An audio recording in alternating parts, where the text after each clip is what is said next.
May 1980, West Germany. An ordinary morning when Marian Bechmeyer, a bar owner, walked into her 7-year-old daughter Anna's room to get her up and prep for school. After Anna finished her morning routines and done dressing up properly for school, she and her mother had a small argument on the breakfast table. The quarrel ends with Anna storming out of their house. Right after what had happened, Marian did not give a second thought about this, and thought her daughter would naturally go to school by herself.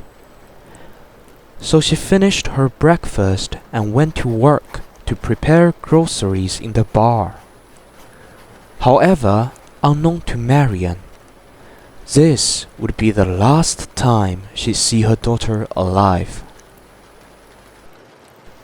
When Marian was back to home that night, she was not greeted by her daughter's usual presence in the house, as her daughter always did in the past when Marian arrived home late because of her work.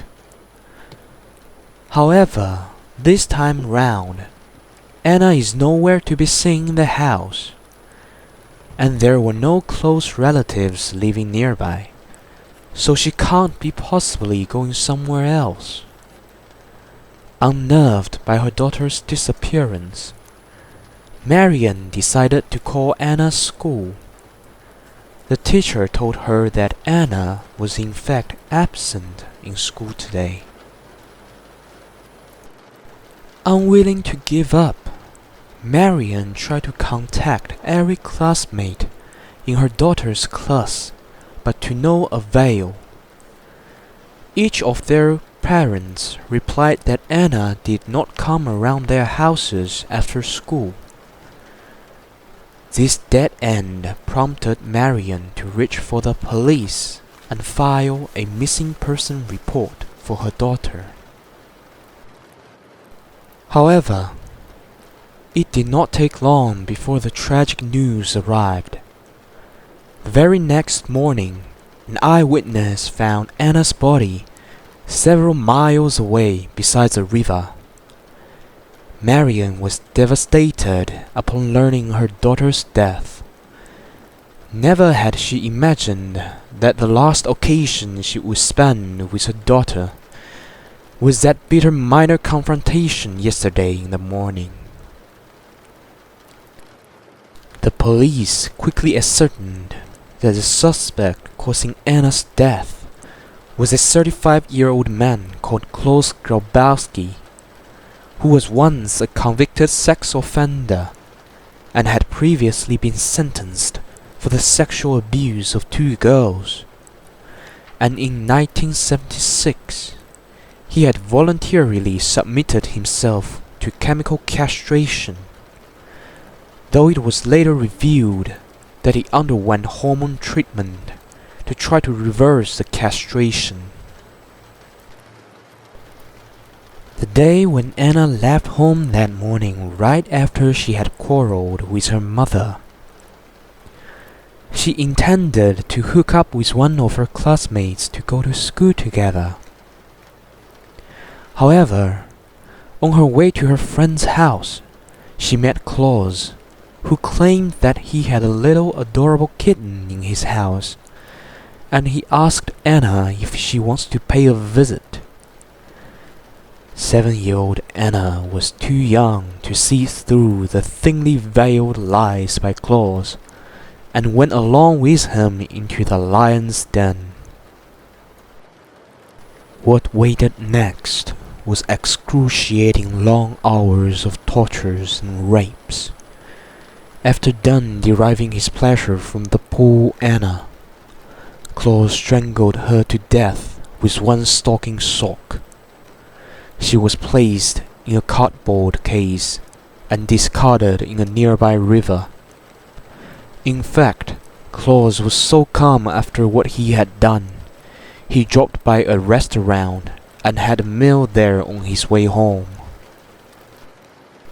Upon his arrest, Claus wanted to appeal to the court, claiming that he has mental illnesses which pushed him to kill Anna. Using this excuse, Claus tried to convince the court to grant him continued hormone treatment. What turned out to be surprising was that the court in fact bought his apparent lies and granted him treatment. Claus was released on parole shortly after. March 14th, 1981. The case of Anna's death was officially brought to the court. As the victim's mother, Marion desperately wanted the court to sentence Claus to death. Nevertheless, Claus decided to pull off his old rules again, claiming that he's mentally unstable, causing him to kill Anna. Marion was furious and tried to blatantly run up to Claus and hit him, but she was suppressed immediately by her lawyer and nearby guards. What, however, comes as an utter shock was that the judge would actually fall for Claus' trick again, and announced the court adjourned and told both the defendant and plaintiff to go home and prepare their testimonies again. The second trial would begin 2 days later. It was an utter disappointment to Marion. What was even worse was that her lawyer had revealed to her that Claus had prepared his testimony to overturn the case. He claimed that it was Anna who was trying to seduce him first. After done raping her, Anna coerced Claus to give her money or she would tell her mother. This threat caused Claus to lose his mind and kill Anna. Such an utterly ridiculous rhetoric, unfortunately, if were to be accepted by the court, would likely help Claus to avoid death sentence. Marion's confidence was shattered upon learning this from her lawyer. She decided she would punish Claus herself. Marion's neighbors later told the press that gunshots could be heard from her neighbor's backyard. 6 March, the second trial began. Marion was wearing a clearly oversized trench coat. She went into the court with both of her hands in the pockets. As anticipated by her lawyer, Claus had prepared his absurd testimony and presented it to the court. He told the judge about tragic stories of his own life, acting as if he is a victim in all of this. The judge seems to be serious about his gibberish. However, in a splitting second, 8 gunshots, together with the third of Claus falling to the ground, can be heard reverberating throughout the entire courtroom. The one who did all this was obviously Marianne Bachmeier herself. She seems to be unusually composed first time killing a living human being. Right after, she threw away her gun, put her hands up in the air, silently waiting for guards to come over and take her away. Marion avenged her daughter in her own way. She was however arrested, and the news of her being arrested flooded the local headlines. Everyone seems to be in support of Marion and her actions. They considered Claus as a psychopath, chronic liar and a villain, whereas Marion as someone who is valiant, brave, and a great mother. In reality, if everything were to go according to legal procedure, Marion would be meted out a heavy sentence, especially considering what she said right after she was being taken away. My only regret was that I am unable to shoot him right in the face. Faced with immense pressure from the public backlash of her arrest, the judge was unable to deliver his final call as to Marian's fate. On 2nd November 1982, Marian Bechmeyer was initially charged with murder, but was later dropped and amended to manslaughter and possession of unlawful firearm.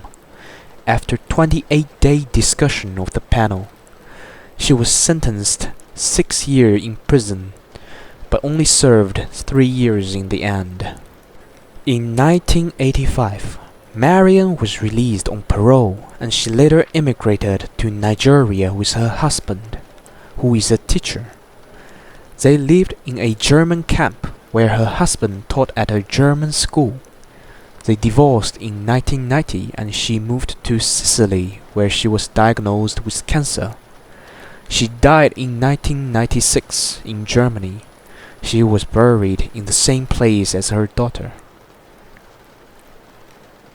In the end, Marian avenged her daughter, and in her act, she had won public support, and this case has become one of the most well-known vigilante cases at the time in Western Germany. It also sparks discussion on the fine lines between murder and manslaughter as shown in Anna's case. Her mother's actions are clearly premeditated, but when the motive is entirely different, even the law would be on her side. Thank you so much for finishing up this video. We have poured a large quantity of effort and time in trying to make this kind of free documentary type of video. Be sure to subscribe and also offer any advice to us on how we can improve on them, and also just hop in anytime if you have any topics that you are interested. See you guys later.